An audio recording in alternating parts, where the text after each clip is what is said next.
There are moments in life that quietly change who you are forever. Losing Mum was one of those moments. But as time has passed, I've come to realise that it wasn't only the grieving over losing our last parent, our precious mother. We, as siblings, were stepping into a completely new and different season of our lives.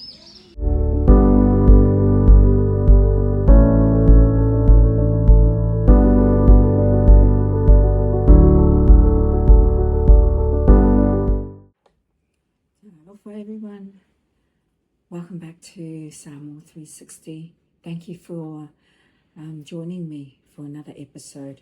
If you've been following our journey, you'll know that we recently farewelled our beautiful dancing queen, our precious mother. And today's video isn't about the funeral, it's about what happens afterwards. The quiet moments, the conversations, the walks around Aotea Lagoon, supporting our children in their rugby games, and preparing to head back to Samoa. It's about learning to navigate life and living in a family that is now suddenly different. For the first time, my brothers, sisters and I are living life without our parents.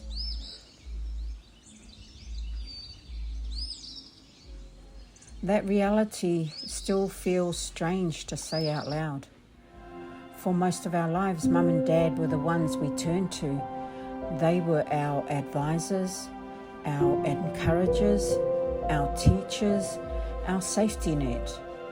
Whenever there was a family gathering, a celebration, a family whaalawelawe, they knew exactly what needed to be done. We simply followed their lead. Now, for the first time, there's no one ahead of us.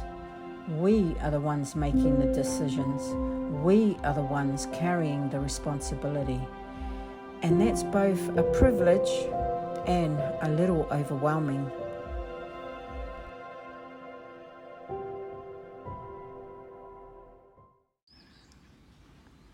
After Mum passed, all I wanted was to be around my brothers and sisters. They were the only people who truly understood what I was feeling because they were carrying the same loss. There wasn't always a need to talk. Sometimes we laughed. Often we remembered stories about Mum and Dad. Just being together reminded me that although we'd lost our parents, we hadn't lost each other. That became one of the greatest gifts Mum and Dad left us, family. When life changes, family becomes the place where healing begins. It's a beautiful morning in this Gold Street. Sun is shining. Gonna meet the brothers down at Aotea Lagoon for a walk. This little tiny rise. A little better this morning. Maybe because I'm going a bit slower.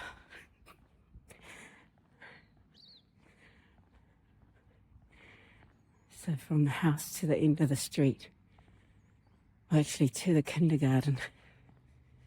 But yeah, going a bit slower, a bit more manageable.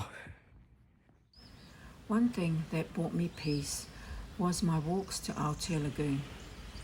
I walked it down on my own to meet with my siblings. I enjoyed remembering when, as a college student, walking down Aotea Hill to go to school. So much has changed, like the season of life we are in now.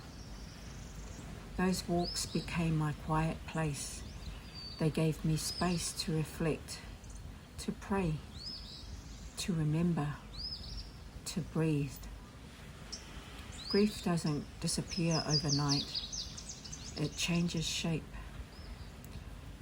Little by little, those walks helped me realize that healing is about remembering our parents without it hurting so much, without tearing up and getting emotional.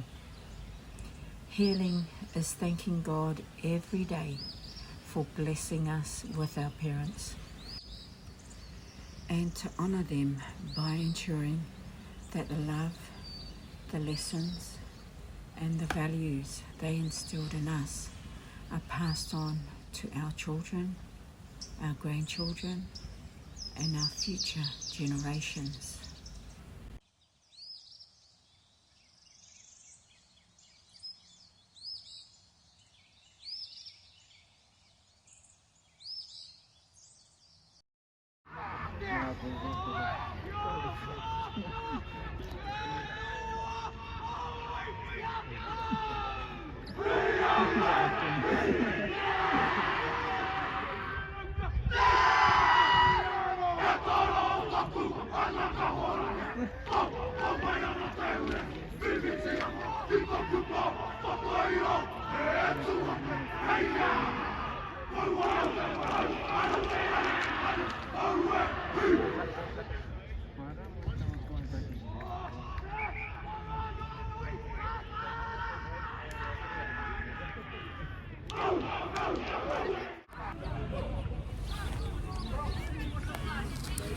Samoa 360.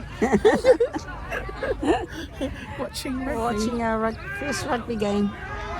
Son's team. Another special part of this season has been watching our teenage nephews playing rugby, cheering them on. It reminded me that life keeps moving forward. As I watched them, I couldn't help but think about Mum and Dad, how proud they would have been. Their legacy isn't just in what they achieved. It's in the children and grandchildren and great-grandchildren they helped shape. Now it's our turn to encourage the next generation, just as they encouraged us. One of the biggest realizations after losing both Mum and Dad has been this. We are no longer the children looking to our parents for the answers. We are now the generation responsible for carrying our family's traditions, values, and knowledge forward. That can feel like a huge responsibility. Organising Mum's funeral, Whaalavelave, reminded me just how much knowledge our parents carried. They knew what needed to be done without ever having to look anything up. Many of us only realise how much they knew after they are no longer here to guide us. One responsibility that falls to the family is preparing and completing the api, carefully recording the gifts and contributions made during a whaalavelave. It's an important record, but it can also feel overwhelming if no one has ever shown you how to do it. That's why I've created a simple PDF guide to help families understand the process step by step. If you think that would be helpful for your family, your church, your village, I've left details in the description. I'd also love to hear what other questions you may have on such things as a Samoan whaalavelave.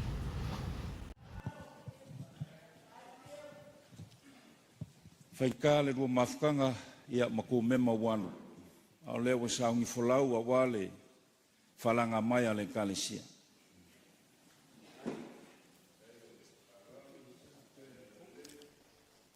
Iau se ia wase rua pea wale whonkele malua. Ole amamsa.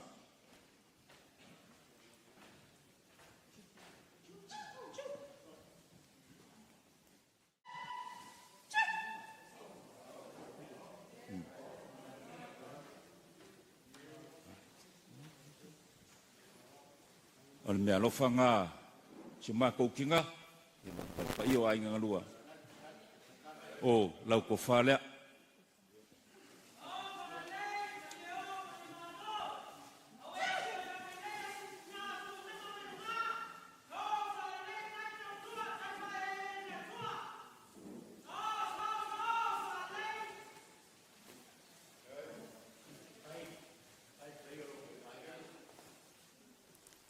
Ia laranga ko whai pongiu ka pulaia ia leo wakala Ia wad whaamomoe o le fionga ia fukengo.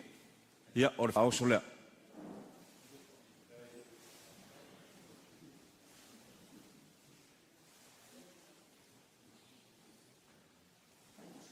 Ia o lo pasese e lima fetala.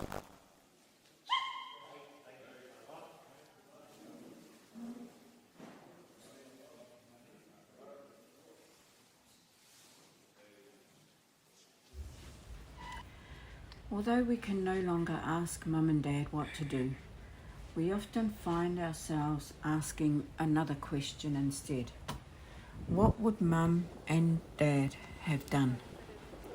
Sometimes I still wish I could pick up the phone and call, ask them, what do I do? Just stay on top. But more and more, I'm realizing that because of the life they lived, we already carry many of those answers in our hearts. That's what parents do. They prepare us for a day we hope never comes. And when that day finally arrives, we discover they've been teaching us all along. Their voices may be quiet now, but their love still guides us every single day. Thank you so much for watching. I'd love to hear from you in the comments.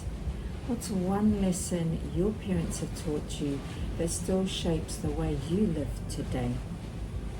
May God continue to bless you and your family. Until the next video, God bless. Tō whāsui fua.